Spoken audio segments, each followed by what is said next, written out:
Setelah Yesus tiba di daerah Kaisarea Filipi, ia bertanya kepada murid-muridnya, "Kata orang, siapakah Anak Manusia itu?" Jawab mereka, "Ada yang mengatakan Yohanes Pembaptis, ada juga yang mengatakan Elia, dan ada pula yang mengatakan Yeremia atau salah seorang dari para nabi." Lalu Yesus bertanya kepada mereka, "Tetapi apa katamu? Siapakah aku ini?" Maka jawab Simon Petrus, "Engkau adalah Mesias, Anak Allah yang hidup." Kata Yesus kepadanya, "Berbahagialah engkau Simon bin Yunus, sebab bukan manusia yang menyatakan itu kepadamu, melainkan Bapa-Ku yang di surga. Dan aku pun berkata kepadamu, engkau adalah Petrus, dan di atas batu karang ini aku akan mendirikan jemaatku, dan alam maut tidak akan menguasainya. Kepadamu akan kuberikan kunci kerajaan surga. Apa yang kau ikat di dunia ini akan terikat di surga, dan apa yang kau lepaskan di dunia ini akan terlepas di surga."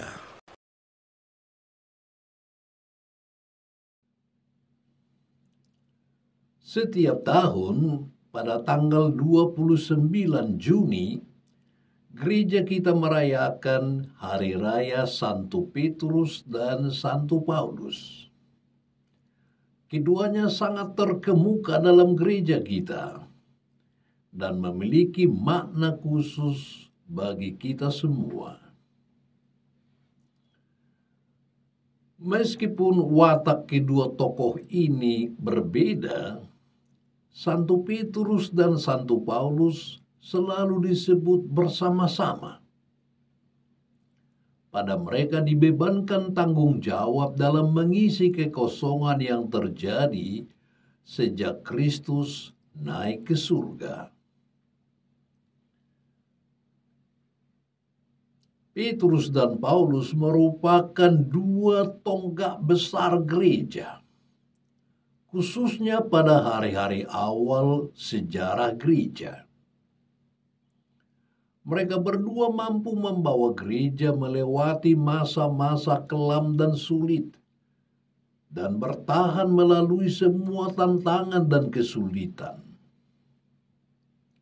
Dengan patuh mereka melakukan apa yang Tuhan perintahkan, yakni untuk menjadikan semua orang dari segala bangsa menjadi murid Tuhan dan mengumpulkan mereka ke dalam gereja Allah. Santo Petrus tidak mengalami perjalanan yang mudah dengan Tuhan.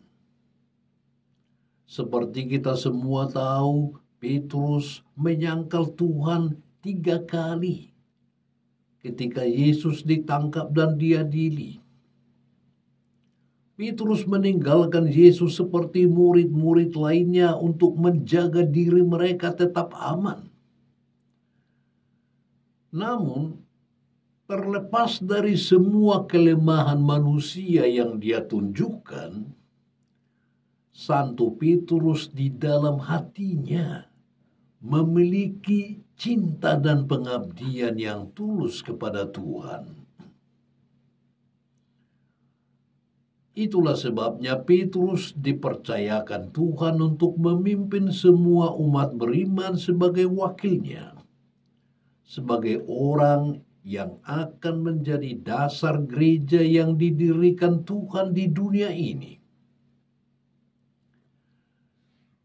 Hal ini ditegaskan oleh Yesus sendiri ketika dia berkata, "Engkau adalah Petrus, dan di atas batu karang ini akan kudirikan gerejaku, dan alam maut tidak akan menguasainya. Kepadamu akan kuberikan kunci kerajaan surga, dan apa yang kau lepaskan di dunia ini akan terlepas di surga." Yesus memberinya otoritas atas seluruh gerejanya.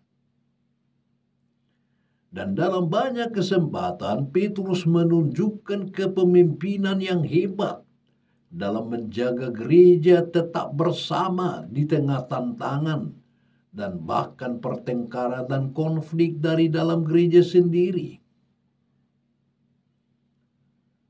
Akhirnya Petrus pergi ke Roma untuk mendirikan gereja di sana.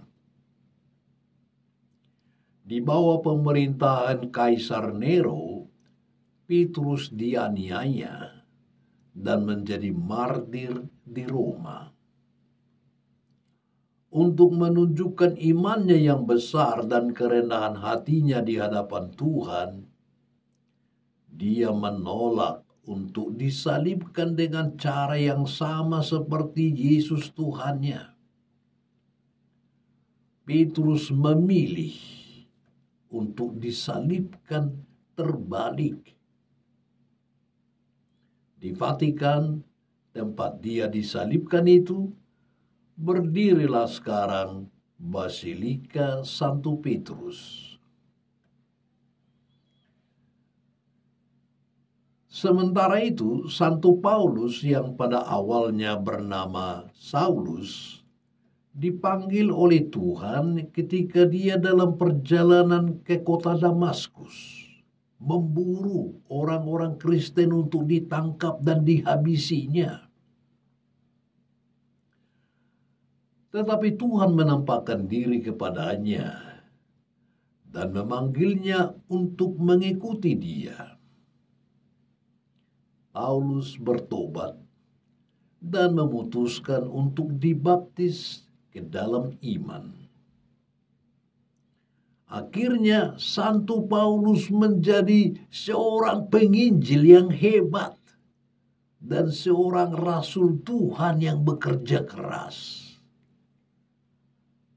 Melalui banyak surat-suratnya kepada gereja-gereja di banyak tempat dan kota, yang akhirnya menjadi bagian dari Alkitab kita, kita semua telah belajar lebih banyak tentang iman kita. Seperti dituliskan dalam Kisah Para Rasul, Paulus juga akhirnya pergi ke Roma. Semula dia ditangkap dan dianiaya oleh para pemimpin Yahudi.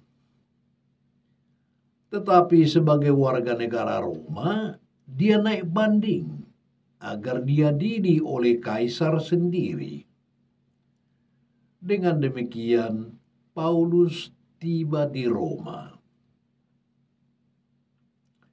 Dia terus memberitakan Injil di antara umat beriman di Roma. Lalu tibalah saat penganiayaan besar pertama terhadap umat beriman di Roma yang dimulai pada tahun 64 Masehi oleh Kaisar Nero.